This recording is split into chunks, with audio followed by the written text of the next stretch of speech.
Isang mag-asawang vlogger ang kasalukuyang umani ng batikos mula sa mga tagahanga ng nag-iisang diyosa na si Ann Curtis. Alamin natin kung bakit uminit ang ulo ng mga fans. Kamakailan lamang ay nag-upload ang mag-asawang ito ng kanilang travel vlog tampok ang kanilang pagbisita sa isla ng Siquijor, isang lugar na kilala sa taglay nitong hiwaga at ganda.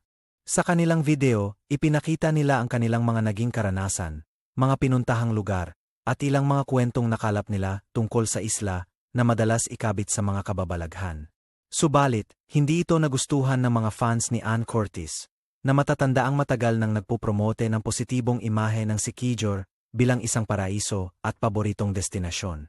Mabilis na kumalat ang nasabing vlog ng mag-asawa at nakarating sa mga masusugid na taga-suporta ni Ann, na agad nagpahayag ng kanilang mga saloobin online ukol dito.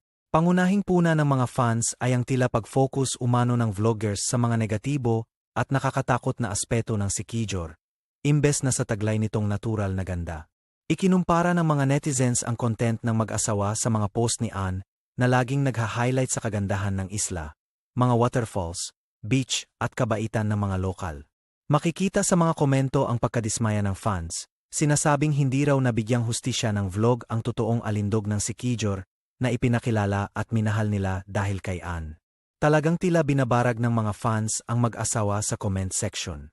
Sunod-sunod ang mga negatibong reaksyon, emojis, at mahahabang paliwanag kung bakit sila nagagalit sa content.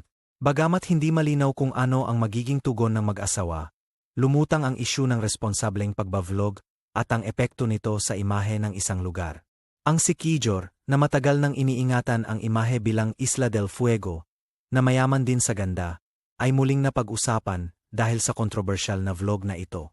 Malaki ang pagkakaiba ng paglalarawan. Ang paraisong ipinakita ni Ann, kumpara sa tila misteryoso at medyo nakakatakot na bersyon na pinalutang ng nasabing vlog. Pinatunayan lamang nito ang tindi ng suporta at pagmamahal ng fans ni Ann, hindi lang sa kanya, kundi pati na rin sa mga lugar at bagay na kanyang itinataguyod.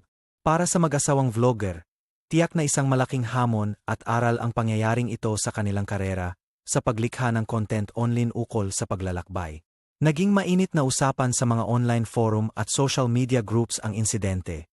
Pinagdedebatehan ang tungkol sa vlogging ethics at cultural sensitivity sa paglalakbay. Maging ang ilang kapwa content creators ay nagbigay na rin ng kanilang mga opinyon. May mga sumang-ayon sa fans ni Ann, habang ang iba'y nanawagan ng pag-unawa. Nagsilbing paalala ang kaganapang ito sa lahat ng mga content creators na maging maingat at responsible sa pagbabahagi ng kwento, lalo na kung tungkol sa kultura at turismo. Hindi direktang naglabas ng pahayag ang lokal na pamahalaan ng Siquijor, ngunit nananatili ang panawagan na itaguyod ang positibo at totoong ganda ng kanilang isla. Ano kaya ang susunod na hakbang para sa mag-asawang vlogger? Maglalabas kaya sila ng apology o paliwanag?